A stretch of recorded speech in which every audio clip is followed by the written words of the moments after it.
राधे राधे, जय श्री कृष्णा, जय श्री राम।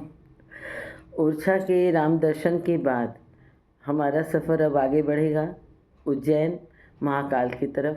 ओंकारेश्वर, ममलेश्वर। अब हमने ज्योतिर्लिंग दर्शन करने का सोचा है। जैसा कि आपको बताया था, सोचा तो कई बार था, लेकिन हो नहीं पा रहा था पूरा। कभी हम अपना बजट बनाने लगते हैं, कभी हम परिवार की जिम्मेदारियों में फंस जाते हैं, लेकिन होता वही है जो ऊपर वाला चाहता है।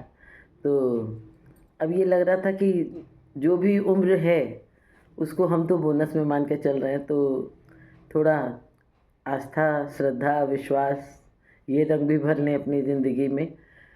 क्योंकि अब काशी से होने के कारण बाबा विश्वनाथ का दर्शन तो किया ही है, और हम लोगों के ऊपर उनका ही रंग चढ़ा हुआ है। तो ज्योतिर्लिंग का बहुत ज़्यादा मन था, और ख़ास करके मेरे पति देव का। तो जब उन्होंने कहा इस बात को, तो मेरे मन में आया कि ये इच्छा इनकी पूरी करें। क्योंकि जब तक अर्धांगिनी साथ नहीं देती या हमारे पति नहीं साथ देते, तो हमारा कुछ भी पूरा नहीं होता, और तीर्थ तो मायने ही नहीं रखता है। तो हम लोगों ने फिर इसी बारे में विचार किया, और बच्चों ने भी बहुत सहयोग किया कि नहीं, आप लोग हो ही आइए, ये जिम्मेदारियां तो कभी नहीं पूरी होंगी। और बच्चे भी ना कभी कभी अपनी बात दोहराने लगते हैं कि आप ही तो कहते हैं कि पूत कपूत तो का धन संचय, पूत सपूत तो का धन संचय। तो फिर आप लोग जो इतनी ज़िंदगी भर मेहनत किया, उसको अब आप लोग दर्शन वर्शन करिए, जाके घूमिए। तो अभी तो हम लोगों ने शुरुआत किया झांसी से, और बिटिया से मिलने का बहुत मन था। और वहाँ झांसी में भी हम लोगों ने बहुत अच्छे अच्छे मंदिरों में दर्शन किया। वहाँ ओरछा राजा राम सरकार का जो दर्शन किया, उससे तो वाकई में मन प्रफुल्लित हो गया। मंदिर भी वहाँ के लोकल झांसी के भी बहुत अच्छे। काली माता का भी मंदिर एक दर्शन किया, बहुत बढ़िया। पीताम्बरा माता भी थी वहाँ पे। बहुत अच्छे अच्छे मंदिर, और बच्चों ने बहुत अच्छे से हम लोगों का ध्यान भी रखा। और वहाँ हमारी आदत है ना, जहाँ मंदिर में जाते हैं या घर में भी भगवान की पूजा करते हैं, तो जब कहीं जाते हैं तो कहते हैं चलिए हमारे साथ। तो वहाँ सब जगह सबसे यही कहा, और बाबा भी वहाँ थे तो बाबा से भी कहा चलिए दर्शन दीजिए अब। और बाकी सभी देवी देवताओं को भी आमंत्रित किया है, और अब महाकाल के दर्शन से शुरुआत करेंगे। तो आप लोग भी देखिएगा, बीच बीच में ऐसे ही बताते रहेंगे। जो थोड़ी बहुत जानकारी प्राप्त किया है वो आप में बांटेंगे, और थोड़ी सी अपनी भी याददाश्त को सब रिकॉल करेंगे जो दर्शन करने गए। ओंकारेश्वर का रास्ता सब बहुत बढ़िया, पहाड़ी रास्ता, बहुत अच्छा इंतज़ाम हर जगह। तो फिर अब मिलते हैं बाबा महाकाल का दर्शन करने के लिए। हर हर महादेव।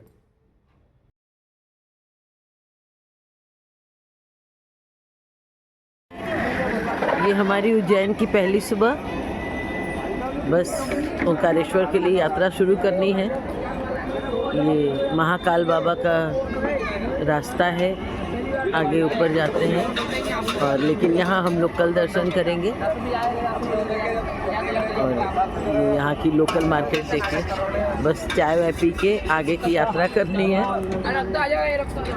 आप सभी के लिए, सभी अपनों के लिए, अपने पूरे देशवासियों के लिए शुभकामनाएं मांगेंगे, और बाबा की छत्र छाया हमारे ऊपर बनी रहे, अच्छे से दर्शन हो, ये शुभकामना आप लोग दीजिए।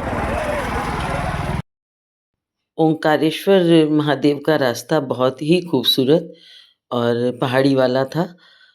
समझ लीजिए कि इंदौर से होते हुए हम लोग आगे बढ़े, और दूर तक फैली हुई हरियाली, और रास्ते में बहुत खूबसूरत से रेस्टोरेंट, और हर रेस्टोरेंट में झूला ज़रूर लगा रहता रहा। हम लोगों ने वहाँ के बड़े अच्छे-अच्छे से स्पेशल डिशेज़ जो स्ट्रीट फूड थे वो खाए। पोहा हर जगह मिलता था, और पुल क्रॉस करके हम लोगों को जाना पड़ा था। नीचे नर्मदा नदी बह रही थी। मंदिर भी बहुत सुंदर, और एक तरफ ममलेश्वर महादेव, एक तरफ ओंकारेश्वर महादेव। लाइन भी काफ़ी लंबी थी, लेकिन हर जगह वीआईपी टिकट वगैरह रहता है। तो हम लोग गए, बहुत अच्छे से दर्शन हुआ, बहुत बढ़िया। ओंकारेश्वर महादेव के बाद हम लोग ममलेश्वर महादेव भी गए, वहाँ भी दर्शन किया। नर्मदा नदी में लोग जाके स्नान भी करते हैं, लेकिन हम लोग स्नान तो नहीं करे, वो स्पर्श स्नान किया, और उसका बहुत महत्व है वहाँ पर। हम लोगों का इस तरह से नर्मदा नदी का दर्शन और ममलेश्वर महादेव, ओंकारेश्वर महादेव का बहुत अच्छे से पूरा हुआ। कर लिया और सूर्य भगवान के साथ साथ हम लोग भी अपने घर को निकल रहे हैं। सूरज ढलने को है अब, यहाँ धीरे जल्दी अंधेरा होता होगा। दर्शन हो गया ओंकारेश्वर महादेव का भी और ममलेश्वर महादेव का भी। अब कल महाकाल बाबा का और भैरव बाबा का दर्शन करेंगे।